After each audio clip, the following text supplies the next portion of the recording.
In this video tutorial, I'm going to show you how you can see your grades and my feedback after you've submitted an assignment.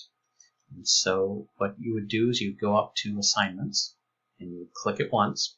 And we don't need to worry about grades, quizzes, or checklists. We're not going to use these functions on the website. You would just need to click Assignments again. And what you would see is a listing of all of the assignments so far in the course. So in this course, you can see the orientation assignment and the Unit 1 assignments.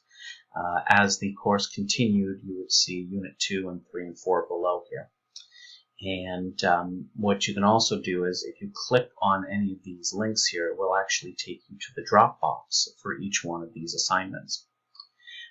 You'll notice that since I'm a teacher, I have not submitted these assignments, and so it says not submitted under completion status for all of these assignments.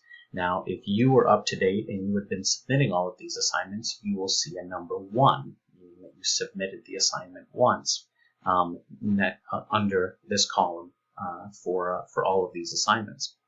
And then when I have graded the assignment, or if it's not being graded, if I just provided feedback, you would see a link under evaluation status here.